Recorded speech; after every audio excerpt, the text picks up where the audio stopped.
about the nature of the universe and the origins of civilization on this earth that when I was there videotaping it, there are a couple of shots of me from one of our cameras, and my eyes are popping right and left because he's turning my mind on so with what he's saying. It was just mind-boggling what he was saying. There's an accumulation of some technical capability.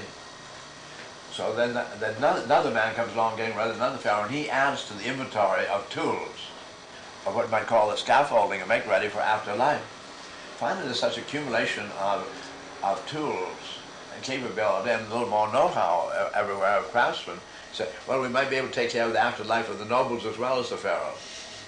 So then the tools increased some more as you did that, and they said, well, we could take care of the afterlife of the middle class.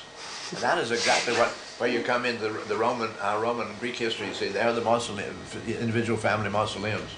Finally, there got to be so much tooling around that we have a Buddha and the Christ and Muhammad coming around. So, you know, I think we could take care of the afterlife for everybody. Raindance Corporation applied for and became a non-profit foundation and was then funded by the New York State Council on the Arts to continue its avant-garde avatar video work. It was not political. There were other groups that were social and political. Raindance was media ecological. For instance, we were interested in Earth Day, and we were interested in philosophy, in McLuhan, in Buckminster Fuller, and the more intellectual side that the media could be used for, rather than for social progress or social group work. Was there an idea behind it? Let's say everybody can do with video what he wants. Yes, it was a liberal idea, and in fact, Raindance Corporation, actually when it became Raindance Foundation, gave out equipment to people and allowed them to learn how to use the video equipment. After a short demonstration, they could do whatever they wanted with it. And it was shown where? It was shown in the Raindance Loft. We had showings not only of our own material, but also with other groups, the Video Freaks and People's Video Theater. Now, People's Video Theater was more into this sociological and community uses of video. Okay, you and I are same age level. The junkie, he wasn't hated in the community, he was just there. Right. All right, he existed, just like the wino, you couldn't get around him.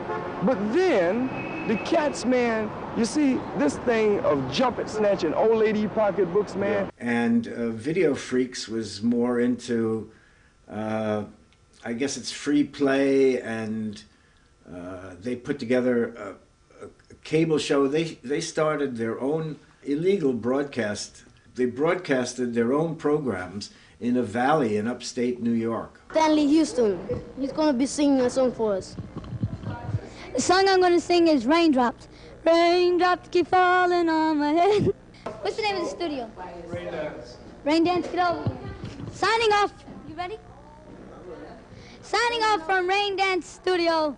This is Stanley Houston and Hector Delgado saying good night and God bless. Well, the groups went on for a number of years. I think the Video Freaks went on till possibly the early 80s. And then they split into smaller subdivisions. And People's Video Theater, for all I know, is still going. I'm not sure. Although one of the members left and went out to California, a guy named Howie Goodstadt. Well, what we did was we got rid of the gap between not producing and producing. But we couldn't beat the gap of distribution. Even when we were able to start to show things on cable television, it didn't really reach the audiences that we would have liked to have reached. We were drowned out by the broadcast media, and cable television relegated us to 1 hour a week or half an hour a week, and it was difficult to, without money, to advertise and let people know where you were, etc., etc. So, yes, production, anyone can now produce videotape cheaply, but distribution is another matter. We're looking for a space on the north side here. In fact, the camera is kind of moving across the already filled up spaces. There are cars in every one of these spaces. There's nothing free. So you've got to be pretty sharp to win at the parking game. You cannot park within 15 feet of a hydrant. What do you think, did it fulfill the dreams video? The dreams that everybody can film, that everyone... Well, it's true, but then everyone can't show. And then is everything that was videotaped good? That's another question.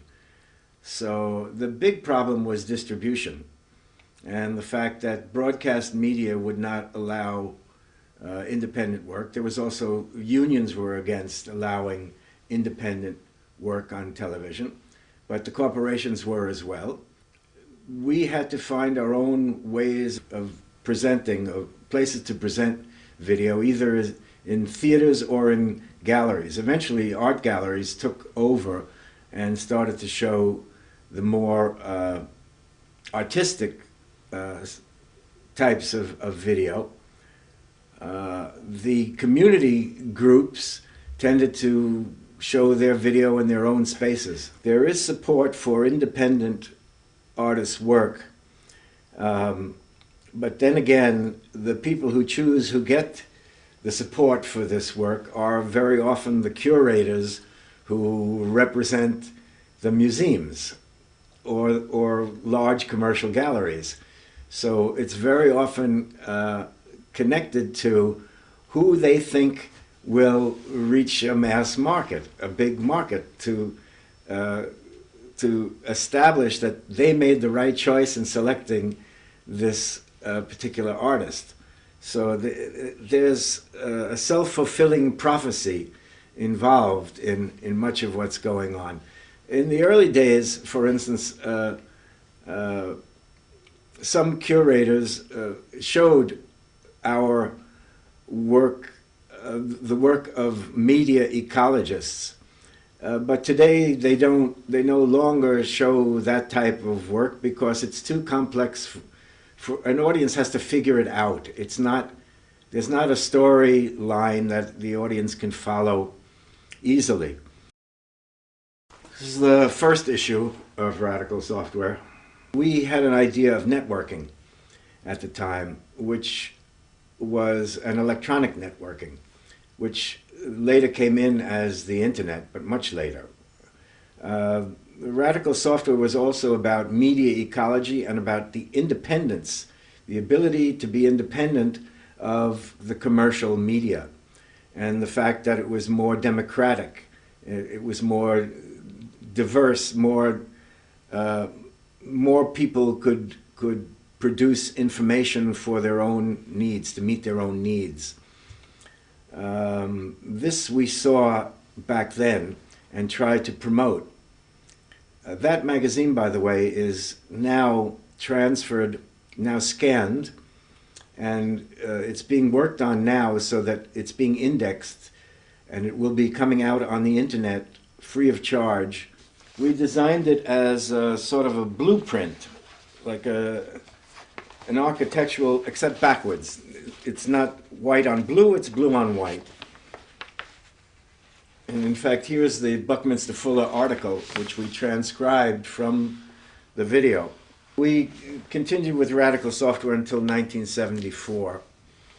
What we did was we sent out letters to people asking them to tell what they were doing, and also we looked at articles that people had written about everything from what to expect in the future of cable television, to how the electromagnetic spectrum is allotted to different broadcast senders and to the military, and what is available for artist use